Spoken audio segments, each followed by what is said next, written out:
Alright, hey guys, it's me, MarkerFan101, and as most of you guys know, a couple months ago, towards the end of 2024, I ended up buying my PS5, and this is actually my first ever Sony console that I've ever owned. No, I never owned a PS3, PS4, literally nothing. PS5 is my first ever PlayStation console, and you know, going into it, I thought of all the awesome games I'm going to be able to play. I'm going to be able to play Spider-Man, God of War, the Ratchet & Clank series, The Last of Us. There are so many awesome games, even Helldivers for crying out loud. The one reason that I never really talked about much when I actually bought my PS5, there actually was one game that convinced me to buy the PS5, and it's one that kind of slips under the radar, and it is a free game that literally comes included with every single PS5. It is none other than Astro's Playroom.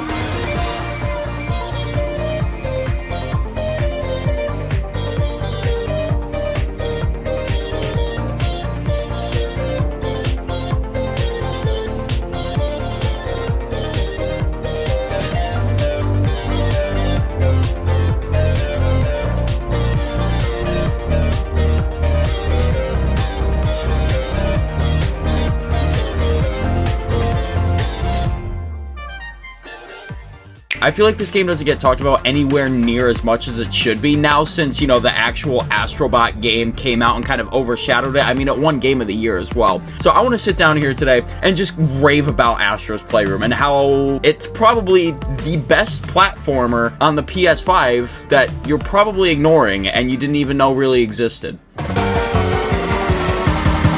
So obviously, as somebody who never owned a PlayStation, I just instantly assumed that Astro's Playroom was like the first ever introduction to the character Astrobot, but no, he's actually had a little bit of history, I guess. I think he had a VR game on the PS4, and now he's back on the PS5, and then obviously there's the Astrobot game. But the thing with Astro's Playroom is that it was technically supposed to be considered a demo for the PS5 controller, the DualSense. But the more that I played it, the more I realized, oh my gosh, wait, this is actually such an insanely fun platformer. I completely forgot, for the most part, that this was all just kind of like a plug for the PS5 and like how the system's built and everything, and the controller as well. Now, one of my favorite things about the PS5 is like how when you hover over the game on like your home screen, it plays like a different song, and I love the Astro's Playroom one. I probably have it playing in the background right now, but I don't know, it's just like so comforting almost, and like this was the first thing that I heard after I got done setting up my PS5, so in that sense, this is my first ever PS5 game, so I might be a little soft around it, a little biased, but nah, genuinely, I think this game is just that good.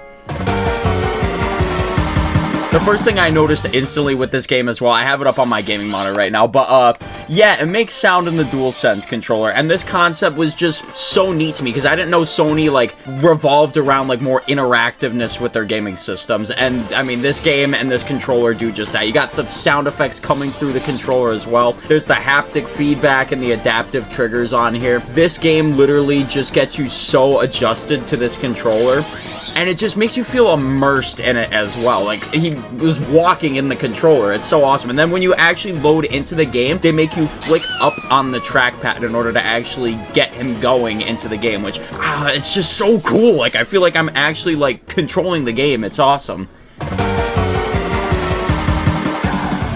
So yeah, when you first get into the game, they have you go into the CPU Plaza, and once more, this game has like 4 different worlds, but they're all based around how the PS5 is built. And those 4 worlds are the cooling springs, which kind of represent the fans and how the system doesn't overheat. And then you got Memory Meadow as well. You got SSD Speedway to show, you know, how fast and powerful this system is. And then you got the GPU Jungle, which was one of my favorites. Really, all these worlds are just super fun. They all kind of teach you how the PS5 is built. The settings are amazing. The gameplay is just unbelievable.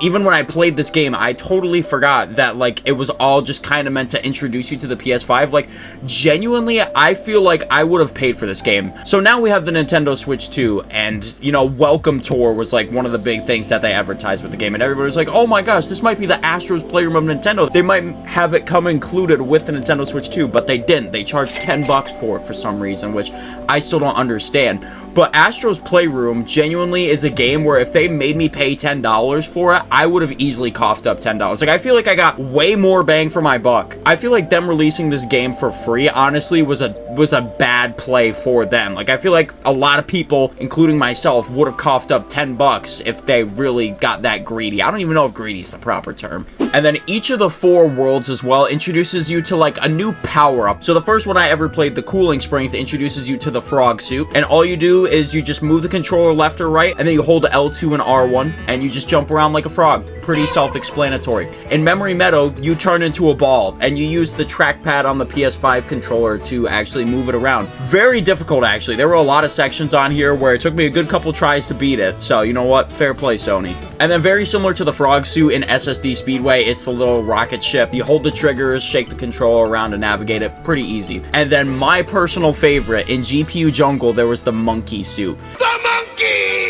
The monkey suit was so fun because of the insane, like, speedrun tab. If you were fast, you could spam the monkey suit and climb unbelievably fast. And, you know, this ties into speedrunning this game, which I'll get into in a little bit. And then one more thing I want to kind of touch on real quick about the worlds is that once you actually go and beat all 4 of them, there is a boss battle at the end of this game. It took me by surprise when I first ended up getting to that point. I think it was in the Platinum Trophy video, when I beat the final boss. And basically, it's this, like, dinosaur almost, but it starts out like it's like a PS2, PS3 boss fight. But then when you go and beat him, it turns into just this beautiful HD, like, high HDR 4K boss battle. I'm pretty sure he's literally called 4K Rex, like, in the game soundtrack. And by the way, this game, elite soundtrack. Like, oh my gosh, it's just pure bliss. But I'm pretty sure the boss fight music for, like, the T-Rex boss, at least the HD one, is called like 4K Rex. He's a big part of the game. He is one of the trophies when it comes to platinuming this game, and that's another awesome thing about this game too, as if there isn't enough awesome stuff already. And then another thing I want to touch on while you're actually like going through the worlds as well, this game is littered with Easter eggs, like all the little like bots and like the NPCs you find around the worlds. Most of them are just kind of regular ones, but then there's also a couple few who are like nods to older games. Like I know in the Cooling Springs level, Snake from Metal Gear Solid is in there. I'm pretty sure Crash Bandicoot is somewhere in this game as well. There's a reference to like Bloodborne, Gran Turismo. Ape Escape is another one. Apparently that's like a really iconic PlayStation game, but I've never heard of it. These bots that I just referenced are actually secret bots, and this is my one gripe with this game. I don't know how they expected any normal human being to actually figure out how you unlock these hidden bots. Thankfully, they're not a part of the Platinum Trophy. They were something that they added in a later update, so they're excluded from it. You know, I ended up 100%ing it, so I wanted to do it anyways, but... And then the big thing with this game too is the collectibles that go along with each of the worlds. So each section is divided into 4 little sub-regions in the world, and each one of them has 4 puzzle pieces and then 2 little collectible items. I think they're called gachas, I'm pretty sure. And the gachas are all little nods to old PlayStation systems. Like I said, I know very little about OG PlayStation, but like each of the worlds, one of them's based off the PS1, the other's based off the PS2, PS3, PS4, and the collectibles in them, I know there's like the PSP in the one, there's some of the old DualShock controllers. I think there's a PlayStation VR as well. And along with that too, in each of the worlds, there are coins as well. And then you take your coins to the PlayStation Labo, which is where like all your collectibles go once you achieve them. And there's a little claw machine in there where you can get even more collectibles. And along with that as well, upon the release of the actual Astrobot game and the PS5 Pro, they actually updated this game. Yes, they updated it to add all the new little Easter eggs. And like, so now there's a PS5 Pro in the claw machine, there's a PS5 DualSense Pro, I think it's called. I'm not 100% sure. But they literally updated this game as they added new stuff, which I think is, once more, this is a free game. You thought they would have just kind of done and dusted it, but nope, they're adding stuff into it, which is awesome. And then one of my favorite parts about this game already has insane replay value just because of how fun, simple, and addicting the gameplay is. But once you actually beat the world itself, you get access to the network speedrun tab. And what this does, it takes small little sections of each of the worlds and makes it a full-on speedrunning level. I actually got kind of hooked on this. At one point, I was actually in like the top 2,000 in the world on the Cooling Springs speedrun level. What's good, baby? Yeah, how'd you know I was in the world ranking of the speedrun level in Astro's Playroom? And there's still people doing it to this day. Like, I played this at my dad's friend's house, which is, you know, he originally convinced me to buy the PS5. And I didn't know if I was actually still top 2,000 in the world, but no, I'm not. I got booted off there. So people are still speedrunning this as well, which I think is pretty dope too. But the speedrunning element of it all makes this game even more replayable than it already is.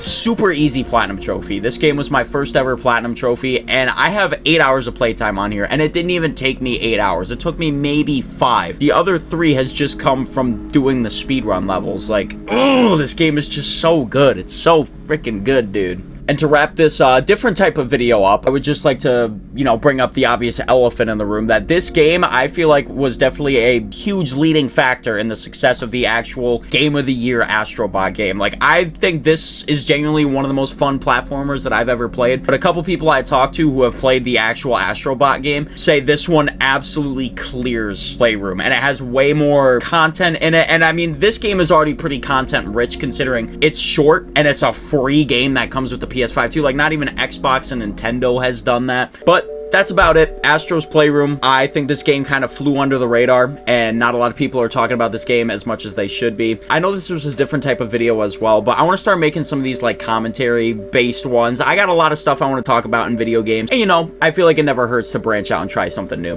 Let me know what you guys thought of this video, and let me know what you guys think of Astro's Playroom if you have or have not played it. And now it's getting dark out, so look at me go. I'm gonna have some fun with color correction in this video. Definitely gonna check out Astrobot at some point in the future, but if you, for some reason, if you have a PS5 out there and you never touched Astro's Playroom, please play it. It's a very fun platformer and a easy platinum trophy. I'll catch you guys in the next one, alright?